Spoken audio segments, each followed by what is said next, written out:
नमस्कार, अपना प्रदेश उत्तर प्रदेश उत्तराखंड देख रहे हैं आप। मैं हूं आपके साथ पूजा मोहन पांडे। बुलेटिन की शुरुआत करते हुए सबसे पहले आपको बता दें, रायपुर में कांग्रेस का 85वां अधिवेशन आज से इसका आगाज हो गया है। इसमें संगठन, आगामी चुनाव, कांग्रेस कार्य समिति चुनावों को लेकर तमाम बड़े फैसले होने हैं। अधिवेशन के दौरान कांग्रेस नेता जयराम रमेश ने बताया कि स्टीयरिंग कमेटी में खुलकर बातचीत हुई है। सभी सदस्यों ने अपनी बात रखी है। सर्वसम्मति से स्टीयरिंग कमेटी ने यह तय किया है कि कांग्रेस अध्यक्ष को सीडब्ल्यूसी के सदस्यों को नॉमिनेट करने का अधिकार दिया जाए। साथ ही बैठक में आज 6 प्रस्तावों पर चर्चा की गई और कांग्रेस की इस बैठक का मकसद 24 की जीत के लिए मंथन से अमृत निकालना है। इस दौरान हमारे संवाददाता स्पर्श शर्मा ने पीएल पूनिया और हरीश रावत से भी खास बातचीत की है। हरीश रावत जी हमारे साथ बात करने के लिए मौजूद है। सर, स्टीयरिंग कमेटी की बैठक रही, सर क्या चर्चा रही, क्या क्या एजेंडे सर सेट किए गए हैं? देखिए, एक तो कुछ कॉन्स्टिट्यूशन अमेंडमेंट है जो सर्वसम्मति से पारित किए हैं और कांग्रेस प्रेसिडेंट को ऑथराइज किया है, उनसे रिक्वेस्ट की है कि हमारी तरफ से आप नॉमिनेट कर दीजिए। सर, वही सबसे बड़ा सवाल यही था कि कांग्रेस वर्किंग जो कमेटी के सदस्य हैं उसका चुनाव हो ना हो। सर, उसको लेकर यही है कि जो सर कांग्रेस प्रेसिडेंट उनको जो है कहा गया है सर सर्वसम्मति से कांग्रेस प्रेसिडेंट से आग्रह किया गया है कि आप हमारी तरफ से नॉमिनेट कर दीजिए। ठीक है सर। तो बिल्कुल हरीश रावत जी भी थे और जो हमसे खास बातचीत कर रहे थे और साफ तौर पर कांग्रेस वर्किंग कमेटी के चुनाव को लेकर जो है जो बड़ी खबर निकलकर सामने आ रही है वो यही है कि कांग्रेस प्रेसिडेंट को सर्वसम्मति से जो है ये कहा जा रहा है कि आप जो है कहीं ना कहीं डिसाइड करिए कि कांग्रेस वर्किंग कमेटी का जो चुनाव है वो होता हुआ नजर आएगा या नहीं आएगा। पीएल पुनिया जी हमारे साथ बात करने के लिए मौजूद है। सर, स्टीयरिंग कमेटी की बैठक हुई, सर क्या क्या चर्चा रही? सर, सबसे पहले यही जानना चाहिए। अनेक विषयों पर चर्चा हुई। संविधान में कुछ संशोधन थे वो प्रस्तावित थे, उसके ऊपर चर्चा हुई और बाकी जो प्रवक्ता हैं वो सब पूरे डिटेल में वो देंगे। लेकिन 85वां महाधिवेशन की शुरुआत बहुत अच्छी हुई है। सर, सबसे बड़ा सवाल ये था कि कांग्रेस वर्किंग कमेटी का चुनाव होगा या नहीं होगा, उसको लेकर सर किस तरह की चर्चा? सबकी राय यूनानिमस ये राय थी कि कांग्रेस प्रेसिडेंट को अधिकृत किया जाए कि वो नामित करें।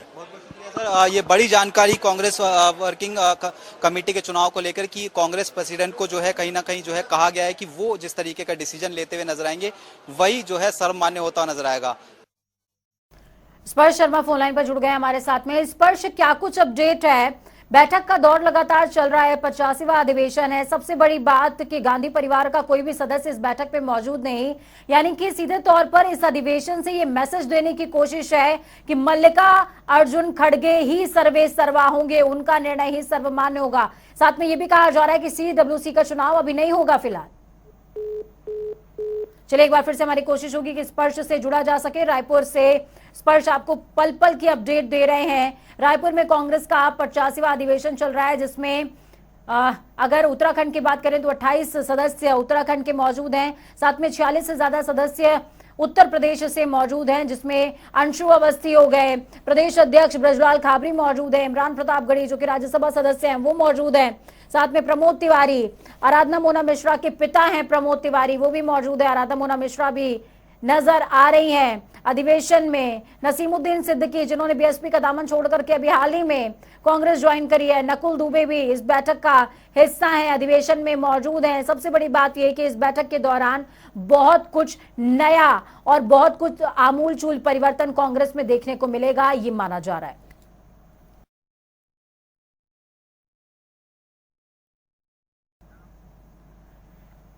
डिप्टी सीएम ब्रजेश पाठक ने कहा कि आज उत्तर प्रदेश में इंफ्रास्ट्रक्चर मजबूती को लेकर के चर्चा हो रही है।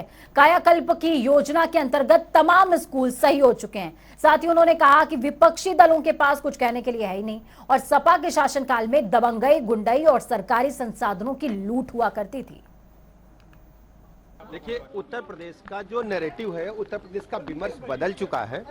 आज उत्तर प्रदेश की चिंता सर्वाधिक मजबूत इंफ्रास्ट्रक्चर वाले स्टेट के रूप में हो रही है। हम राउंड द क्लॉक सभी जिलों में बिजली दे रहे हैं। स्वास्थ्य सेवाएं हमारी उच्च कोटि की हैं। बेसिक शिक्षा के स्कूल कायाकल्प योजना के तहत बेहतर से बेहतर बने हैं। हमारे पास एक विमर्श बना है कि आर्थिक मोर्चे पर हम नंबर 1 पर आने वाले हैं। विपक्षी दलों के पास कहने को कुछ है नहीं। उनके शासनकाल को लोग याद करके सिहर उठते हैं। गुंडई, अराजकता, दंगे चरम पर थे। पूरी तरह से सरकारी संसाधनों की लूट होती थी। आज उत्तर प्रदेश की जनता आदरणीय मोदी जी के साथ है, आदरणीय योगी जी के साथ है। मैं दावे के साथ कह सकता हूं, इनको कहना चाहिए कि उत्तर प्रदेश में विकास के जो पैमाने इनकी सरकार में थे और हमारी सरकार में थे, जो law and order Samajwadi party की सरकार का था, हमारी सरकार का था, जो महिलाओं का सम्मान भारतीय जनता पार्टी की सरकार में है, जो समाजवादी पार्टी के शासनकाल में था, जो बच्चों पर अत्याचार सपा की सरकार में था, जो हमारी सरकार में सम्मान मिल रहा है। तुलनात्मक अध्ययन प्रदेश की जनता और समाजवादी पार्टी के लोगों को बीच में करने की आवश्यकता है। इस समय केवल विमर्श बदलने के लिए इस प्रकार की बातें उठा रहे हैं। इनको वास्तव में उत्तर प्रदेश की आम जनता से कोई लेना देना नहीं है। इनका मतलब सिर्फ सत्ता से है, सरकारी संसाधनों की लूट खसोट से है और कैसे अपना पेट भरे उस पर है। शिवपाल सिंह यादव के अंदर ही सांड की बात कही थी, आज भाजपा बोल रही है कि सपा अवैध स्लॉटर हाउस को आप जानते हैं कि समाजवादी पार्टी का जो डीएनए है वो हमें यूपी बोर्ड परीक्षा 2023 में नकल ना होने पाए, इसके लिए शिक्षा विभाग की ओर से तमाम जतन किए गए। सभी 75 जिलों में कंट्रोल रूम बनाया गया है। लखनऊ में भी राज्य स्तरीय कंट्रोल रूम बना है, उसमें निगरानी की जा रही है। लेकिन नकल माफियाओं ने इस चक्रव्यूह को तोड़ने में वो कामयाब नजर आ रहे हैं। हम ऐसा क्यों कह रहे हैं? क्योंकि 16 फरवरी से बोर्ड परीक्षा की शुरुआत से पहले मुख्यमंत्री ने सभी अफसरों को सख्ती बरतने की हिदायत दी थी। साथ ही नकलचियों को धर दबोचने का आदेश भी दिया था। इन्हीं सब मुद्दों को लेकर जनता टीवी ने माध्यमिक शिक्षा के निदेशक महेंद्र देव से खास बातचीत की है, सुनिए। की शुरुआत हो चुकी है, ऐसे में लगातार मुख्यमंत्री योगी आदित्यनाथ ने भी बैठक किया था। उनके बैठक में भी साफ तौर से अफसरों को निर्देश दिया गया था कि नकल माफियाओं पे जरा भी स्नेह नहीं दिखाना है और सख्त कार्रवाई करनी है। इस वक्त हमारे साथ माध्यमिक शिक्षा निदेशक डॉक्टर महेंद्र देव हैं, उनसे ही बातचीत करेंगे क्योंकि डेटा भी लेकर वो खड़े हैं। सर, लगातार देखा जा रहा है कि यूपी बोर्ड के एग्जाम में लगातार नकलचियों को पकड़ा जा रहा है। खासतौर पर पूर्वांचल क्षेत्र, जब पहला दिन एग्जाम था तो गाजीपुर और जौनपुर इस चर्चा में रहा। 16 फरवरी से हमारी जो परीक्षाएं शुरू हुई हैं उसमें शासन विभाग पूरी तरह से सख्ती से जो है प्रतिबद्ध है कि हमारे परीक्षा केंद्रों पर कोई नकल का वातावरण ना रहे। उसके लिए जो भी संभव प्रयास हैं, संभव उपाय हैं, वो हम लोग कर रहे हैं। देखा गया कि इस बार का जो सुरक्षा का व्यवस्था हो या फिर नकल माफियाओं को जो चक्रव्यूह कह सकते हैं कि शिक्षा विभाग की तरफ से तमाम जतन किए गए थे, लेकिन आपको नहीं लगता कि नकल माफियाओं ने कहीं ना कहीं चक्रव्यूह को तोड़ने में कामयाब नजर आ रहे हैं? नहीं, ऐसा बिल्कुल नहीं है। जहां भी थोड़ा सा भी प्रयास किया है वो पकड़े जा रहे हैं और उनके विरुद्ध कठोर कार्रवाई की जा रही है। अब तक कितने लोग हैं जिन पे कठोर कार्रवाई की गई है? ये हमारे जो परीक्षार्थी पकड़े गए हैं नकल वाले, उनकी संख्या तो 34 है और उसमें एफआईआर भी हम लोगों ने 14 लोगों की एफआईआर वगैरह भी कराई हैं जो अनुचित साधन और के कारण जो है उनको गलत ढंग से जो प्रयास कर रहे थे, उन लोग हमने एफआईआर भी लगातार दर्ज कराई है। तो सबसे अच्छी बात यह है कि इस बार हमारा केंद्र व्यवस्थापक खुद ही 14 लोगों पे एफआईआर दर्ज कराया है आपने, तो ये जो पकड़े गए हैं, क्या ये नकल करते हुए पकड़े हैं, कराते हुए पकड़े गए? लोग हैं वो नकल, जो बच्चे अनुचित साधन में पर्ची या नकल पकड़े जाते हैं सेंटर स्टूडेंट, वो अलग हैं। 14 अलग हैं। 14 वो लोग हैं जिनके विरुद्ध एफआईआर, जो बच्चे दूसरी जगह बैठे हुए हैं, या गाजीपुर की जैसे 11 लोग पकड़े गए हैं, तो वो उसमें षड्यंत्र में शामिल थे। पुलिस ने स्वयं उसको संज्ञान लेके उसको पकड़ा है। बाकी केंद्र व्यवस्थापक भी हमारे जहां भी संदेहास्पद कोई परीक्षार्थी दे रहा है, संदिग्ध परीक्षार्थी दे रहा है, उसको तुरंत पकड़ के तत्काल कार्रवाई कर रहे हैं। तो मैं इस बात को बताना चाह रहा हूँ कि पहले जहाँ केंद्र व्यवस्थापक इस तरह से नकल कराने के लिए प्रवृत्त होते थे, तो अब इस वर्ष ये प्रवृत्ति नहीं है। कम से कम उनकी मानसिकता बदली है, वो स्वयं पकड़ रहे हैं। तो ये एक अच्छा संदेश है हमारे लिए। नहीं, तो आपका कहने का मतलब है कि 34 लोगों को गिरफ्तार किया गया है, जो आप डेटा दे रहे हैं। 34 लोग परीक्षार्थी गिरफ्तार नहीं है। अनुचित साधन नकल अधिनियम में उनको कापियां जो है निरुद्ध की गई हैं। वो एक जो विभागीय कार्रवाई है उसमें की गई डिपार्टमेंट की। अच्छा, एक ये भी सवाल है कि ये जो जिस तरीके की कार्रवाई हो रही है, कि लगातार मुख्यमंत्री ने भी कहा, लगातार जब कंट्रोल रूम का निरीक्षण करने गुलाबो देवी आई थी माध्यमिक शिक्षा मंत्री, उन्होंने भी कहा कि देखिए इस बार जो है हम किसी तरीके का परहेज नहीं बरतेंगे और नकल माफियाओं के खिलाफ इस बार एनएसए की कार्रवाई हो। तो क्या ऐसा कुछ निकल के आएगा कि एनएसए की कार्रवाई देखने को मिलेगी या फिर कागजी रहेगा? नहीं, शासन प्रतिबद्ध है कि जो इसमें जालसाजी और षड्यंत्र करके परीक्षा संगठित प्रयास करेगा नकल कराने का, उस पर तो बिल्कुल कार्रवाई होगी एनएसए की। लेकिन अभी तक हमारे जो परीक्षाएं हमारी सही चल रही हैं, सुचारू रूप से चल रही हैं। हम लोग पेपरों की सुरक्षा के लिए रात में सारे हमारे अधिकारी रात भर उनकी गश्त करके उनके स्ट्रांग रूम चेक करते हैं। तो ऐसी संभावना नहीं है, ऐसी आशंका नहीं है कि इस तरह की स्थिति उत्पन्न हो। फिर भी अगर कोई उत्पन्न होती तो हम उसके लिए तत्पर हैं कार्रवाई के लिए। अच्छा, मेरा आखिरी सवाल है, नकल माफिया जो पकड़े जा रहे, किन क्षेत्र में सबसे ज्यादा इनकी आबादी अधिक नजर आ रही है? सामान्यतः पूर्वांचल में अधिक इस तरह की प्रवृत्ति देखी गई है, लेकिन फिर भी उस पर अंकुश हम लोग पूर्वांचल में भी हुआ है। तो ये थे डॉक्टर महेंद्र देव। इनका साफ तौर पे कहना था कि देखिए लगातार नकलचियों पे नकेल कसने की पूरी तैयारी जारी है। लगातार शासन स्तर से लेकर प्रशासन स्तर पूरा मजबूती से लगा हुआ है और नकल माफियाओं को इस बार बख्शा नहीं जाएगा और ऐसे की कार्रवाई जरूरत पड़ी तो जरूर की जाएगी। कैमरा सबके साथ में जय सिंह, जनता टीवी, लखनऊ। योग गुरु बाबा रामदेव उत्तर प्रदेश में हैं और विशेषकर राजधानी लखनऊ की बात करेंगे। लखनऊ में मेट्रो के एमडी सुशील कुमार के साथ हजरतगंज स्टेशन से सचिवालय तक मेट्रो में उन्होंने सफर किया और इस छोटी सी यात्रा के दौरान उन्होंने यात्रियों से बात भी की, साथ में फोटो भी खिंचवाए। बाबा रामदेव ने मीडिया से बात करते हुए बताया कि भारत में पहली बार मैंने किसी मेट्रो में सफर किया है। लखनऊ मेट्रो भी विदेशों जैसी चल रही है। इसका सफर लोगों को करके शहर को प्रदूषण मुक्त बनाना चाहिए।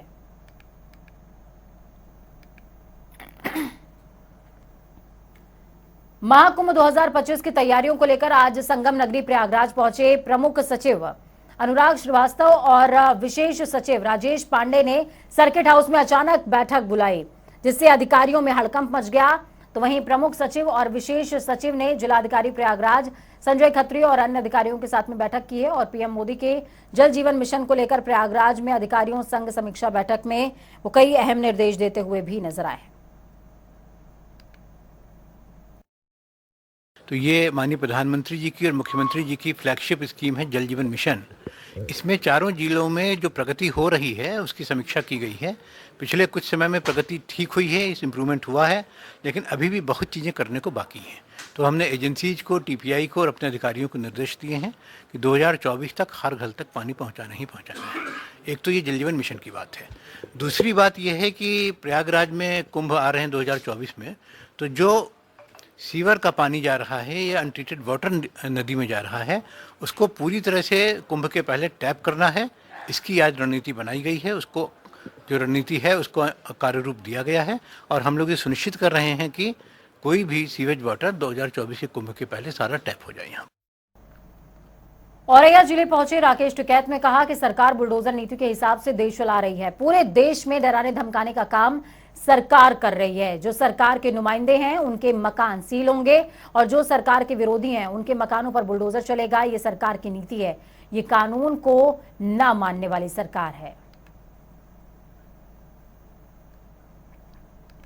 प्रदेश सरकार के 1 साल पूरे होने और सफल ग्लोबल इन्वेस्टर समिट होने के बाद आज 3 दिवसीय प्रदर्शनी का आयोजन हुआ। सदर तहसील परिसर में डीएम माला श्रीवास्तव ने फीता काटते हुए प्रदर्शनी का उद्घाटन किया है। प्रदेश सरकार की ओर से चलाई जा रही योजनाओं की जानकारी को आम लोगों तक पहुंचाने के लिए 2 एलईडी वैन को हरी झंडी दिखाकर रवाना किया गया।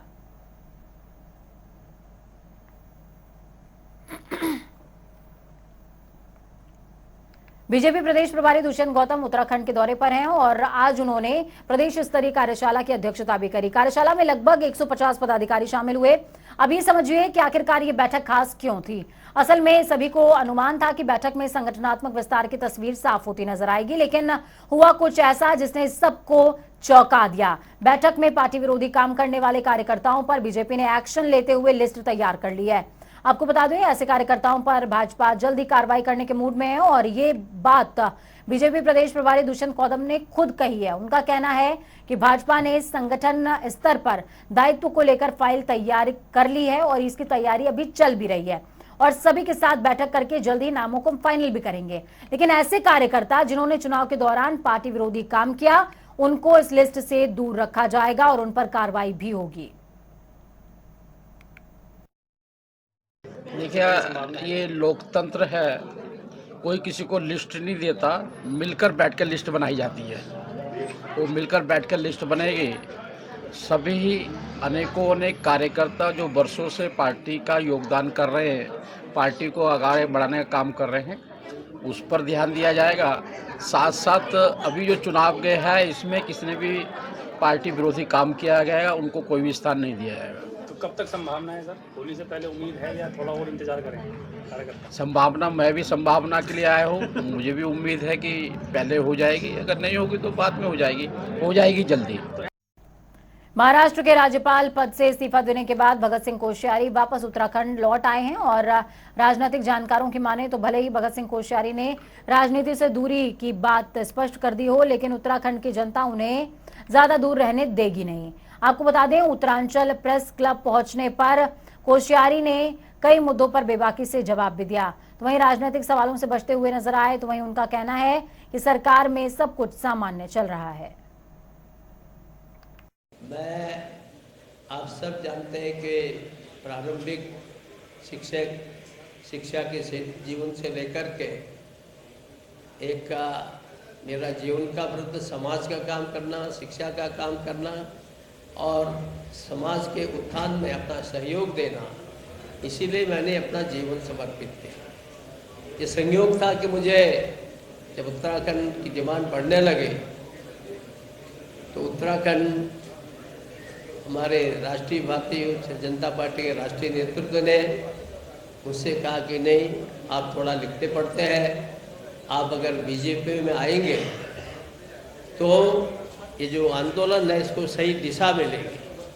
और इसलिए उस नाते से मुझे राजनीति में आने का अवसर मिला। राजनीति में आने का और भारतीय जनता पार्टी में आने का सुखद अनुभव ये रहा कि उत्तराखंड जो लंबे समय से लोगों की डिमांड थी। उत्तराखंड के सीएम पुष्कर सिंह धामी अपने चंपावत दौरे के दूसरे दिन मॉर्निंग वॉक पर निकले और इस दौरान उन्होंने रास्ते में लोगों से खुलकर बातचीत भी की। सीएम धामी को अचानक सड़क पर देखकर लोगों के चेहरे पर खुशी नजर आई। इस दौरान सीएम धामी ने विकास कार्यों का जायजा लिया, लोगों का फीडबैक लिया, तो वहीं आमजन की समस्याओं को भी समझते नजर आए हैं। फिर वो आमजन चाहे छोटे बच्चे हों या फिर युवा हों या महिलाएं हों। उत्तराखंड में अब एमबीबीएस करने वाले डॉक्टरों को बॉन्ड तोड़कर दूसरी जगह जाना भारी पड़ेगा। स्वास्थ्य मंत्री धन सिंह रावत अब ऐसे डॉक्टर्स के खिलाफ सख्त हो गए हैं। उन्होंने साफ तौर पर कहा कि उत्तराखंड के सरकारी मेडिकल कॉलेजों से एमबीबीएस की पढ़ाई करके डॉक्टर बनने वाले युवाओं को पहले पहाड़ों में सेवा देनी होगी। ऐसे में कई डॉक्टर अब तक अपने बॉन्ड की रकम भरकर दूसरी जगह चले जाया करते थे, लिहाजा अब पीजी करने वाले छात्रों को बॉन्ड तोड़ने पर 2.5 करोड़ और यूजी करने वाले छात्रों को बॉन्ड तोड़ने पर 1 करोड़ रुपए भरने होंगे। स्वास्थ्य मंत्री का दावा है कि इतना बड़ा बॉन्ड कर दिया गया है कि अब डॉक्टर सरकारी सेवाएं छोड़कर नहीं जाएंगे और पहाड़ी क्षेत्रों में 5 साल तक सेवाएं जरूर देंगे, जिससे पर्वतीय इलाकों के दूरदराज क्षेत्रों में मरीजों को बेहतर स्वास्थ्य सेवाएं मिल सकेंगी। जितने भी बॉन्ड धारक हमारे एमबीबीएस के डॉक्टर हैं या एमडी के डॉक्टर हैं, वो एडमिशन के बाद जो है बॉन्ड तोड़ देते थे। अब हमने ये कर दिया है कि जो भी डॉक्टर पीजी करने के बाद अगर बॉन्ड तोड़ेगा तो उसको 2.5 करोड़ रुपये जमा करने पड़ेगा। अगर यूजी करने के बाद वो बॉन्ड को तोड़ता है तो उसको 1 करोड़ रुपये जमा करने पड़ेंगे। अब हमने बहुत सख्त नियम उसमें बना देंगे और मैं कह सकता हूँ कि अब कोई भी डॉक्टर बॉन्ड वाला जो है वो बहुत जल्दी इसको जो है तोड़ नहीं पाएंगे और वो इसी सत्र से लागू कर। आने वाली लोकसभा और निकाय चुनावों के लिए प्रदेश भाजपा ने अभी से ही बिसात बिछानी शुरू कर दी है। चुनाव की रणनीति के लिए भाजपा बूथ स्तर पर काम कर रही है, जिसको लेकर आज भाजपा प्रदेश मुख्यालय में बूथ सशक्तिकरण केंद्र अभियान को लेकर अहम बैठक हुई। बैठक में प्रदेश के 152 सदस्य शामिल हुए। प्रदेश अध्यक्ष महेंद्र भट्ट ने बताया कि आगामी दिनों में बूथ स्तर पर पन्ना प्रमुख बनाने हैं, जिस पर विचार मंथन किया जा रहा है। साथ ही शक्ति केंद्रों पर भी राष्ट्रपति के अभिभाषण को पढ़ा जाएगा। बूथ प्रबंधन की हमारी बैठक है और हमारे प्रदेश के प्रभारी आएंगे, हमारे नेतृत्व आया हुआ है। दोनों विषय हैं। मुख्य रूप से हमारा आगामी दिनों का बूथ के अंदर पार्टी को मजबूत करना है, हर बूथ पर पन्ना प्रमुख बनना है, सारे विषय की चर्चा होगी। इसके साथ साथ महामहिम राष्ट्रपति जी का अभिभाषण है और अभिभाषण को हम शक्ति केंद्र पर ले जाएंगे, क्योंकि केंद्र सरकार उपलब्धियाँ हैं। इसके साथ साथ एक कार्यकर्ता हमारा राज्यसभा प्रोटेक्टिव विषय को भी खबर रखेगा। उस कार्यक्रम स्वरूप की सूचना वो कैसे बने, सारी चर्चा आज की बैठक में करने वाले हैं। लोकसभा चुनावों को लेकर 1 साल से भी कम का समय बचा हुआ है। लोकसभा चुनावों के लिए हरिद्वार सीट पर चुनाव लड़ने के लिए कांग्रेस की अंदरूनी जंग दिलचस्प होती जा रही है। इस सीट पर पूर्व सीएम हरीश रावत के साथ ही हरक सिंह रावत भी खासा सक्रिय नजर आ रहे हैं। इस बीच पूर्व मंत्री शूरवीर सिंह सजवान ने हरिद्वार सीट पर अपनी दावेदारी जता दी है। इस दौरान शूरवीर सिंह सजवान ने जनता टीवी से खास बातचीत करते हुए कहा कि साफ तौर पर हरिद्वार में अपनी मजबूत पकड़ का उन्होंने जिक्र किया और दावा किया है कि टिकट मिलता है तो वो चुनाव जीतकर दिखाएंगे।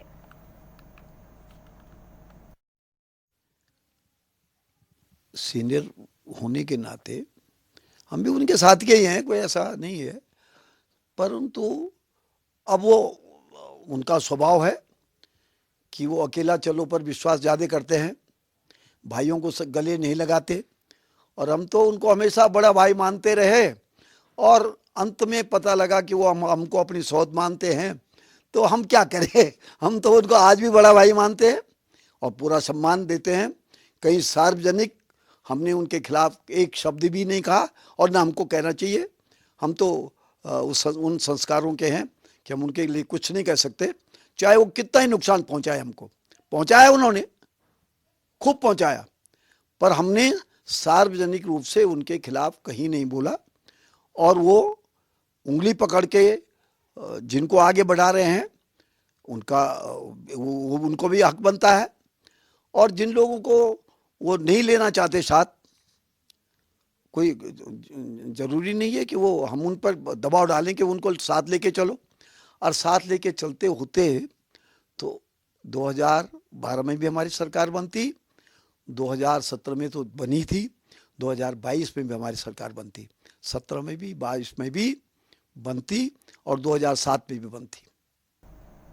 उत्तराखंड सरकार के नकल विरोधी कानून बनाए जाने के बाद भाजपा नेता इसे बड़ी उपलब्धि मान रहे हैं। उत्तराखंड बीजेपी के पूर्व उपाध्यक्ष देवेंद्र भसीन ने हरिद्वार बीजेपी के जिला कार्यालय में प्रेस कॉन्फ्रेंस करते हुए नकल विरोधी कानून को देश का सबसे मजबूत कानून बताया। उन्होंने कहा कि सीएम धामी ने नकल विरोधी कानून बनाकर सरकारी भर्ती की तैयारी करने वाले युवाओं को एक सुरक्षा कवच दिया है, तो वहीं विहीन कांग्रेस पार्टी के लोग केवल अराजकता फैलाने का काम कर रहे हैं। उत्तराखंड के युवाओं को आश्वस्त करते हैं कि नकल विरोधी कानून के माध्यम से जिस प्रकार से माननीय मुख्यमंत्री श्री पुष्कर सिंह धामी जी ने प्रदेश में मेहनत करके परीक्षाओं में बैठने वाले होनहार युवकों को एक कवच प्रदान किया है और उनको आश्वस्त किया है कि किसी प्रकार से भी अन्य कोई प्रयास नकल के या पेपर लीक करने के नहीं होंगे, और अगर कोई ऐसा करेगा तो निश्चित तौर पर उसको कड़े से कड़ा दंड मिलेगा। कांग्रेस की मंशा प्रदेश के अंदर जो है मुद्दाविहीन होने के कारण अराजकता फैलाने की है, और यही कारण है कि उन्होंने बार बार यही कहा कि परीक्षा रोक दीजिए, बहानेबाजी कर रहे हैं। वक्त यहाँ पर छोटे से ब्रेक के उस पार खबरों का सफर लगातार जारी रहेगा। बने रहिए जनता टीवी के साथ, क्योंकि हमें आपकी ताकत। नमस्कार।